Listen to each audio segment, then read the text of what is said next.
Hello everybody, welcome to Fingertip Tarot Sense. Today I'm featuring Florida Water, and this is by Murray, or wait a minute, it's Landman and Kemp, or Murray and Landman. You can look it up either way.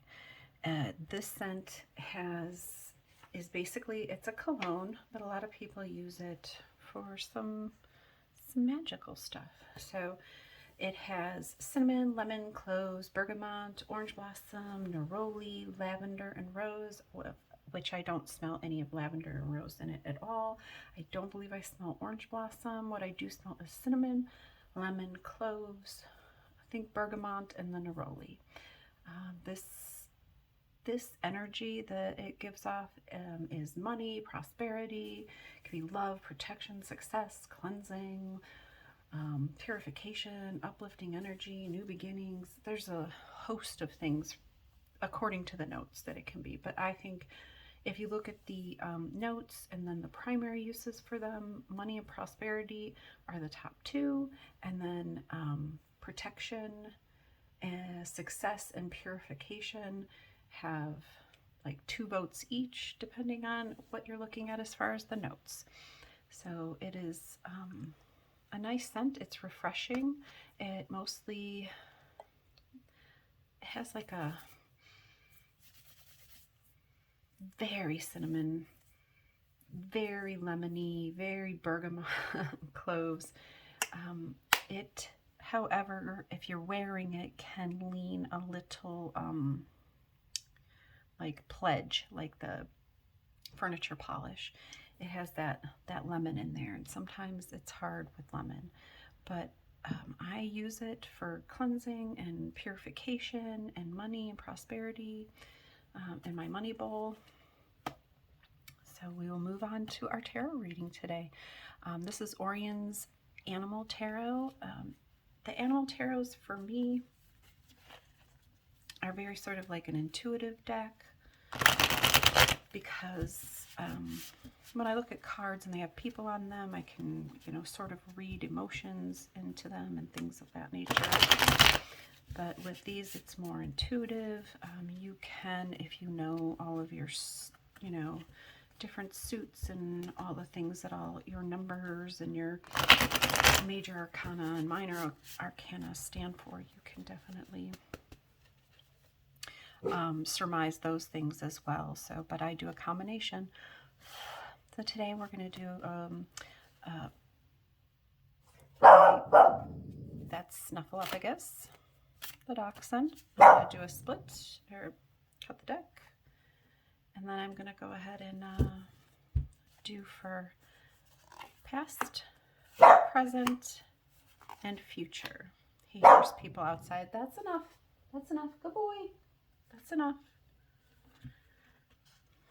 And for our past, we have Ace of Cups. And with cups, it's basically new relationships and opportunities, love. The cups are very emotional, sort of. And here we have like a little sea otter with a cup. It's very cute. Little feet tucked in, little hands tucked in. And I see like a very sort of still water that he's laying in. Like you don't see it flowing. It's very still, very calming, very comforting, holding the cup to its heart. So yeah, I say if we're looking at this for the past, we've been comfortable, we've been in love, we have experienced some new relationship, and it's been very comfortable. And let's see what our present brings.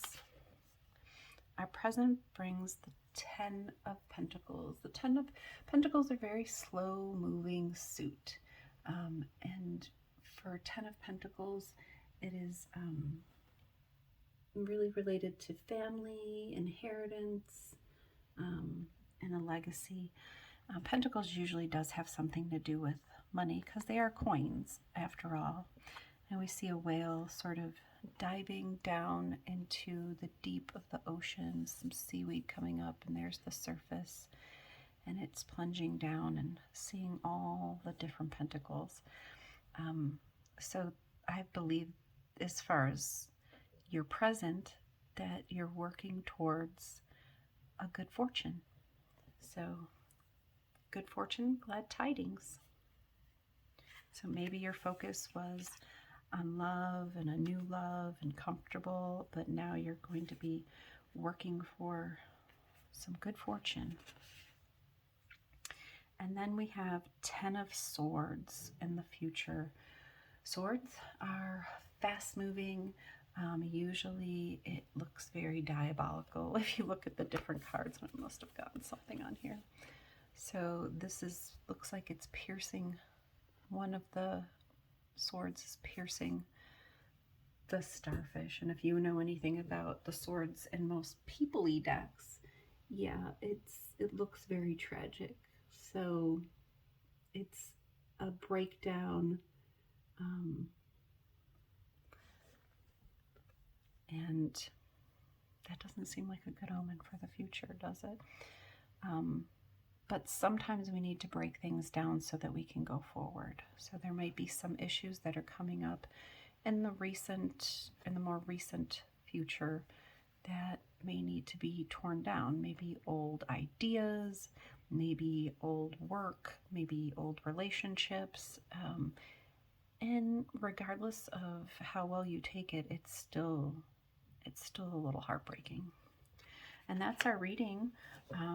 And then I do have an oracle deck, which I am pulling from the Shamanic Healing. And we will just pull one deck. It is by Michelle, and what's her last name? Montazes.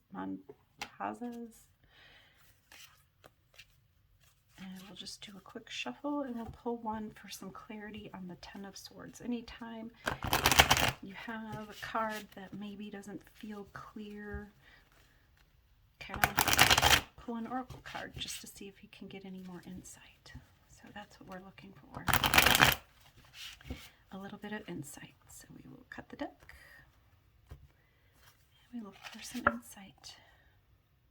And it says retreat. So if we take a look at this card, and it says retreat, I think it means in relationship to the 10 of Swords and things being broken down, that maybe don't be out in the open with it. Protect yourself. Gird your loins, so to speak. Go to a place that gives you solitude and just calm down. Maybe you're like in a place right now where you're rolling around really fast and it wants you to slow down. And that's all we have today. So Wednesday the 15th, happy day after Valentine's Day. So there was love yesterday. All right, bye.